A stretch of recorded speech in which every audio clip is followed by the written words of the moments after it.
absolutely do. Episode 2, Labour for Income. Opening disclaimer. This is a fictional simulation generated by GPT using user-directed prompts. The dialogue is not real. The views expressed do not represent Peter Joseph, Destiny, Sam Harris, or any public figure. This is for educational and entertainment purposes only. Opening exchange. If people want things, food, housing, clothes, those things take labour. Even with automation, labour still exists in the creation, maintenance, and distribution of those goods. So tying income to labour ensures people have an incentive to do what society needs. Syllogism 1. Destiny. Premise 1. Goods and services still require human input, even in automated systems. Example, a robot factory still needs engineers, technicians, and software updates. If you work in robotics maintenance, you still need a reason to show up. If no one's paid, why would you go? Premise 2. People act based on incentives tied to compensation. Example, if you know you'll earn money by driving a bus, you're more likely to do it. If nobody pays for bus driving, who's going to volunteer to do it every day? Conclusion. Linking labour to income ensures societal needs are met through motivated participation. That assumes scarcity where there is abundance. We're no longer in the Industrial Revolution. The global capacity to automate and distribute efficiently exists. But we artificially preserve labour roles because our economy demands it, not because society benefits from it. Syllogism 2. Premise 1. We preserve unnecessary labour because our economy relies on employment for income distribution. Example, supermarkets stock self-checkout systems, but still hire redundant cashiers to sustain jobs. You might notice you're waiting in line even though the tech exists to make it unnecessary. Premise 2. Modern systems can automate most production and service distribution with minimal human input. Example, if you live in a city with smart logistics, drones, and automated warehouses, many human roles are obsolete. You may still work because your livelihood depends on it, not because your labour is needed. Conclusion. Linking labour to income causes inefficiency and suppresses innovation that could free humanity from needless work. Let me offer a concern. If we unlink income from labour, what motivates ethical behaviour? I worry not just about economics, but about the moral framework. If everyone gets access regardless of contribution, how do we prevent widespread apathy, or worse, exploitation? Syllogism 3. Sam. Premise 1. Moral responsibility is often tied to effort and contribution. Example, you feel justified in receiving something when you've earned it. If your neighbour lounges all day while you volunteer or innovate, resentment brews. Premise 2. Systems without perceived fairness risk collapsing into distrust or abuse. Example, if everyone gets food, housing, and tech regardless of effort, you might ask, why should I try harder? And many others might ask the same. Conclusion. A society that detaches reward from responsibility must compensate with a compelling shared ethic or risk dysfunction. That's a valid concern. If we assume people are lazy by nature, but empirical studies in intrinsic motivation, especially in creative fields, show people contribute more when liberated from coercive wage pressure. We need a system that nurtures purpose, not just survival. Premise 1. People are more creative and productive when not constrained by survival anxiety. Example, you might write a novel, start a garden, or design tech if your basic needs were met. But if you're stressed about rent, you work at the nearest fast food joint instead. Premise 2. Contribution flourishes in environments where purpose, autonomy, and mastery are prioritized. Example, open source developers create powerful tools without pay. You may rely on their software daily, made without wage slavery. Conclusion. A system based on voluntary, intrinsic contribution can outperform coercive wage labor economies. Destiny. But in practice, most people don't start writing novels when freed from jobs. They play video games. We've seen this in experiments with universal basic income and extended welfare systems. Without pressure, many default to comfort, not contribution. Syllogism 5. Destiny. Premise 1. Absent external pressure, people default to entertainment or non-productive routines. Example, if you're given a year off with guaranteed income, what do you actually do? For many, it's Netflix, not nanotech. Premise 2. Economies need consistent output to support infrastructure, maintenance, and services. Example, you still need garbage collected, servers maintained, water filtered. If no one wants to do that, things collapse. Conclusion, a voluntary labor economy can't maintain modern civilization's infrastructure. I'll leave you both to the economic fine-tuning, but my philosophical takeaway is this. If we build systems that de-link survival from effort, they must be scaffolded by ethics, by shared values of contribution, compassion, and curiosity. Otherwise, we risk spiritual decay as much as economic instability. Before I fully step back, let me just say this. I understand the moral critique of wage labor, but if we untether effort from reward, we're no longer just talking economics, we're re-engineering civilization's scaffolding. What holds people together then? What ensures responsibility when there's no survival incentive? You're banking on a kind of ethical awakening that may not scale. I'm not banking on utopia. I'm diagnosing a system that treats dysfunction as normal.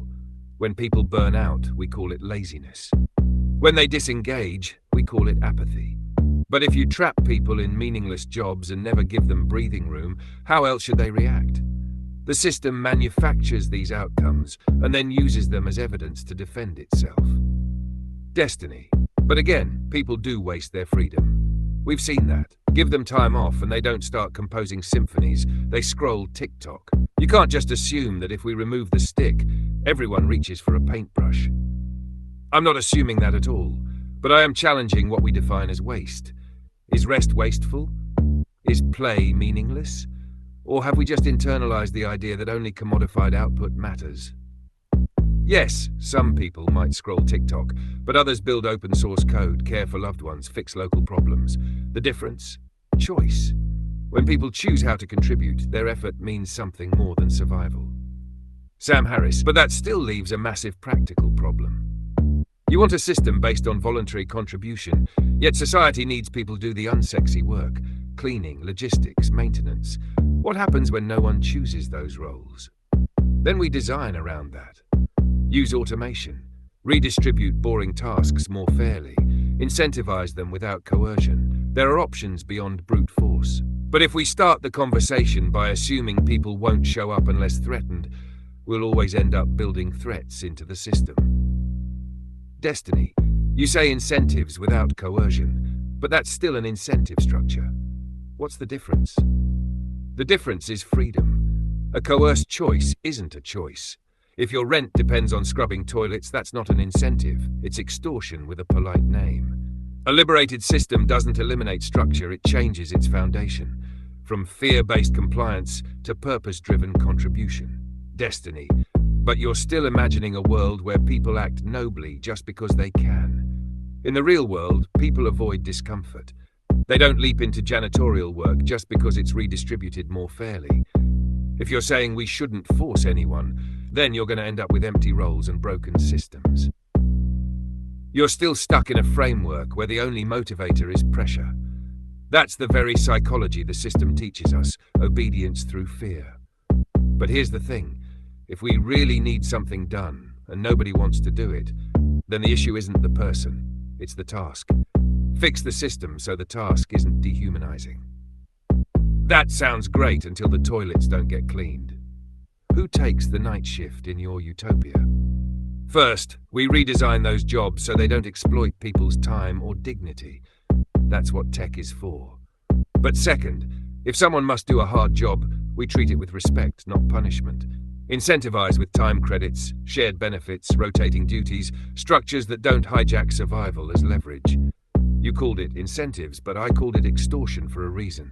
If someone says, scrub this floor or go hungry, that's not a job offer. It's a threat wrapped in protocol.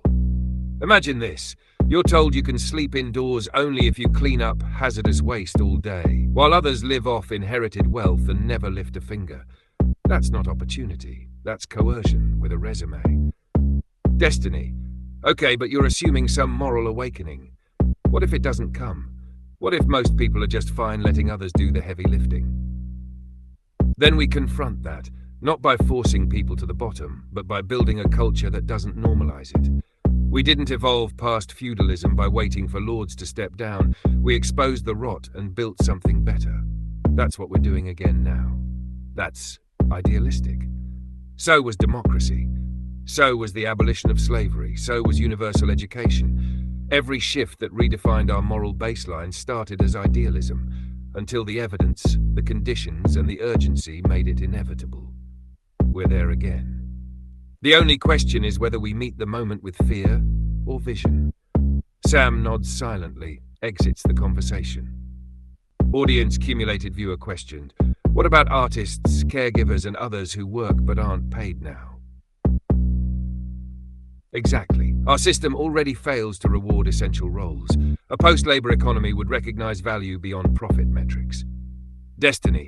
Okay, but what about the people who don't need coercion and still get overlooked? You're acting like removing the wage tether unlocks everyone's potential, but we already have millions doing essential work for free, and no one seems to care. Stay-at-home parents, elder caregivers, volunteers, they're invisible. Exactly. You just proved the system's absurdity. People already do vital labor without pay, and we pretend it doesn't count because there's no dollar sign attached. That's not efficiency, it's moral blindness. But how do you scale that? It's one thing for someone to help a neighbor mow the lawn or look after kids, but without wages, there's no scalable structure, no expectation. That kind of labor becomes charity, not infrastructure. Only because we built a system where structure requires hierarchy and payment. But structure doesn't have to mean exploitation. Open source coders create global software infrastructure, no wages. Mutual aid networks deliver food, medicine, even disaster relief, no wages. Why? Because they care. Because they can. But imagine if those people weren't exhausted, under-resourced, and living on borrowed time. Imagine if their work wasn't the exception, but the norm, supported by automation, resource access, and community reinforcement. Destiny, sure, but you can't imagine your way into reliable sewage systems, clean streets, or food logistics. Those require constant, unsexy effort, not passion projects. And that's where design comes in. The system shouldn't depend on convincing humans to fill gaps that machines or coordinated rotation can handle better. It's not about replacing passion. It's about removing drudgery as a precondition for dignity. We can structure systems where people rotate essential tasks, share time equity, or gain other meaningful non-monetary value. The only reason that sounds radical is because we're used to being punished into working, not empowered to contribute. Q2. Isn't this just communism rebranded? Destiny. No. Communism was about state control. Peter's view is decentralized and tech-driven, but I'm still skeptical it works in practice. I appreciate the distinction. You're right, my criticism of capitalism doesn't mean I endorse Soviet-style socialism. That model collapsed for a reason. Centralized authority, lack of feedback, and poor incentive design. What I'm proposing is post-ideological. It's not about state versus market. It's about systems that match our 21st century capacity. We don't need bureaucrats assigning toothbrush quotas. We need decentralized, data-driven logistics, open-source platforms managing supply chains the way Linux manages code, transparently, collaboratively, and globally. Destiny, that's still a leap. Without markets, how do you signal demand? Demand already exists outside markets. Look at Wikipedia, disaster relief, community gardens. My point is, when the profit motive distorts access, value gets misrepresented. You don't need to sell clean air to know it matters. Open quote, Peter's real-world echo. He makes this critique explicitly in his lectures and the New Human Rights Movement 2017, where he calls communism another industrial age ideology rooted in authoritarian values. See Chapter 2, Myths of Economic Organization. Q3. What's the transitional plan? Peter. Phase in automation cooperatives, shift education towards systems thinking, and pilot localized resource-based models. Destiny, what does that actually look like? Start small. A city uses open-source AI to track food waste and redistribute excess. A co-op automates farming with community-controlled bots. Schools teach kids how planetary systems work, not just how to chase jobs. It's not one big leap. It's 1,000 micro-evolutions, all guided by need, not profit. Closing reflection prompt. Was labor always meant to be tied to income, or did we just inherit that idea? If technology can replace the need to work for survival, should society evolve beyond wage-based systems? What would it take for you to contribute without a paycheck?